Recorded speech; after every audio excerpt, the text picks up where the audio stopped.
on, please. I'm done. No, you can't be done. I'm done. There's more, I know it. It's germinating. I'm done. I'm at peace. There's no more. Just the smell of Manhattan. I knew it. There was more. I mean, forget about the smells you can't identify. The ones you can identify are putrid. I mean, if it's not that rank smell of hot dog gushing out of those dirty sidewalk carts, it's a stench of the subway pouring out of the dirty grates. I mean, the manhole cover steam, God knows what that steam is. I mean, you can't get a breath of fresh air. Oh, Luke, rant, Luke. The whole city is a decaying heap. It's too many people crammed into too many buildings on too small a piece of land. It's an experiment that's failed. They should just give the whole island a push and float it over to Europe. But after we see Spamalot, right? I paid a lot for those tickets. I'm fine with an urban environment, but you need land around you, space, air to breathe. I'm done again.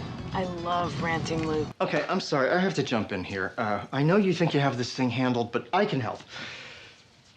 First off, we call Yale, and we tell them something like, Rory had a chemical imbalance and she was medically out of her mind when she told them she was dropping out. And then we get her out of your parents' house whatever way we can. We lock her up in her room with you because you can talk her into this. You can talk anybody into anything. And then if worse comes to worse, we will drive her to school every day and we will follow her to class and camp out there to make sure she goes. I'll take morning classes, you take afternoon classes, or the other way around if it works out better for your schedule. And I know there's a few kinks to work out, and the kidnapping thing might be a little problematic, but either way, she is not quitting school. This was her dream. I am not gonna let this happen. Said you were together. I mean, I was sitting there listening to this guy spout on and on about how it's right, you're right, he's right, and the whole time I'm thinking, what the hell have I been doing all this for? She's taken. Oh, I don't want to calm down. I did everything right. I did exactly what the book said. The book? I thought we were on track, and now you're standing there looking at me like I'm crazy. I'm not looking at you like you're crazy. You know the last time I bought flowers for someone? Never. That's when. Very easy stat to remember. So Chip is like, set your side down first, and I'm like, my side's the side with the leg missing. It's gonna collapse. You put your side down first, and he's like, I'm losing my grip, which is his excuse with everything we carried in. The TV, stereo speakers, and I was like... Oh my God, will you, get over this? I'm in bed. I have 10 more minutes to sleep. Not a lot of time in the grand scheme of things, but still 10 minutes is 10 minutes. You know what I mean. Sure, yeah. 10 minutes is great.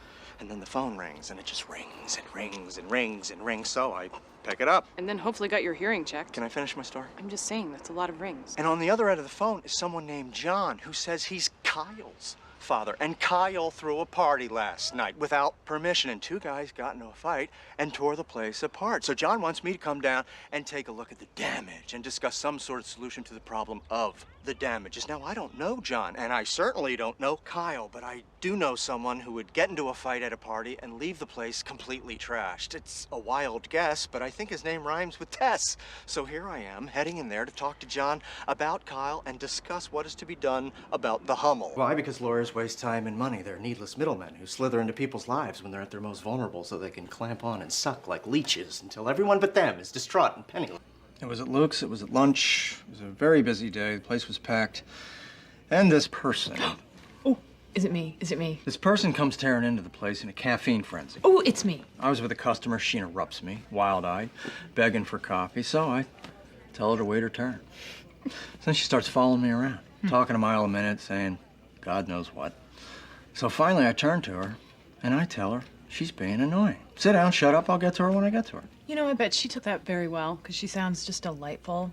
She asked me what my birthday was. I wouldn't tell her. She wouldn't stop talking. I gave in. I told her my birthday. Then she opened up the newspaper to the horoscope page, wrote something down, tore it out, handed it to me. God, seriously. You wrote the menu, didn't you? So I'm looking at this piece of paper in my hand, and under Scorpio, she had written, "You will meet an annoying woman today. Give her coffee and she'll go away." I gave her coffee. But she didn't go away. She told me to hold on to that horoscope, put it in my wallet, and carry it around with me. One day, it would bring me luck. Hey, it's me. Listen, I got a call from my sister and TJ. They're up in Maine, and they got into a little accident. Nothing major, just each one of them broke an arm and a leg. So anyhow, they can't run the Renaissance Fair booth for a couple of weeks. So they asked me to come help them out, and I unfortunately answered the phone, so I'm on my way to Maine. I'll be back in about a week. Okay? Bye. Great. Hey, it's me again. I'm not sure if we're at the point in this relationship where you actually need to know that much information about my whereabouts. So if we're not, I'm sorry. I could have just said I'm going out of town and I'll call you later. So I'm going out of town and I'll call you later. Me again, the idiot that leaves you 3 rambling messages on your machine. I just wanted to tell you I got a cell phone before I left. So, you know, you could call if you want. Only if you want, so that's it. Ah!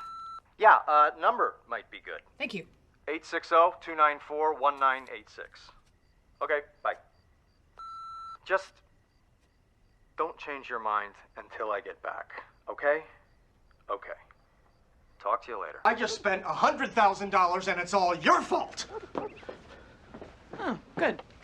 I ran into Taylor at the market, and I found out he owns the building that apartment was in. No way. That and several others all over town. That is so weird. He's systematically buying up the town. He's going to turn it into Taylorville, where everyone will wear cardigans and have the same grass height. Look, do you want to sit down? And then he told me he's going to buy the building next to the diner, turn it into a plate shop for freaks who don't have enough brain power to collect stamps. I lost it. I can't picture that. I walked around in a blind rage. I was crazy. I bought one of those Belgian waffles with the ice cream dipped in chocolate. You ate that? No, I didn't eat it. Of course not. I'm upset, not suicidal. Right. I knew I just had to do something. I had your voice going round and round in my head. Yeah, it's kind of like the Small World song. Take a chance, Luke. Make a move, Luke. Can't have a single bed, Luke, so I bought the building.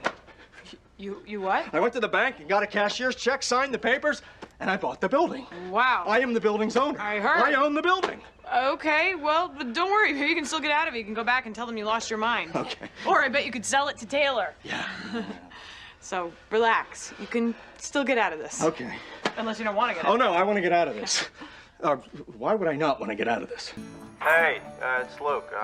Sorry to be calling you like this, but I was wondering if when you get this message, if you could come pick me up because I need a ride. I'm in Litchfield, the corner of Mason and Pine. It's a big white building, and you'll recognize it by the police sign outside because, oh hell, I'm in jail. Okay, there, I said it. Long story. I'll tell you when you get here. Thanks, if you come. Oh, one more thing. I need to borrow a little money, $300. It's just a loan, and oh hell, it's for my bail. I'm getting off now. Relax.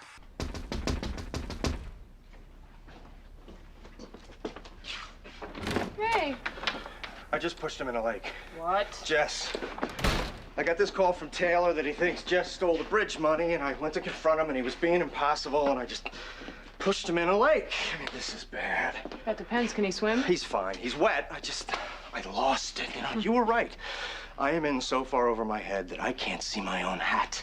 Try turning it around. What was I thinking? Why did I say yes to this? Because you saw a kid in desperate need of some help and you thought you would throw him a line. But me, raising a kid, I don't even like kids. They're always sticky, you know, like they've got jam on their hands. Even if there's no jam in the house, somehow they've always got jam on their hands. I'm not the right guy to deal with that.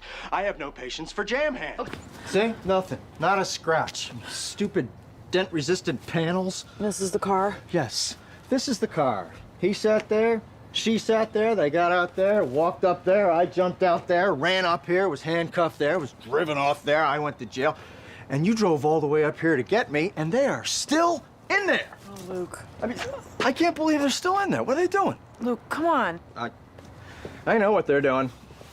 But even if you took one of those pills that they were hawking at the Super Bowl, you know, they should have been done 4 or 5 hours tops. I mean, that commercial said it all. If you're still active after 4 hours, you should call a damn doctor. Come on, why don't we... What are they talking? Making plans in my house? Damn son of a... Luke. You lying piece of sockless garbage. Would you take home my socks, too? Hey, Luke, you were busted already once tonight. That's it. All right, I'm fine.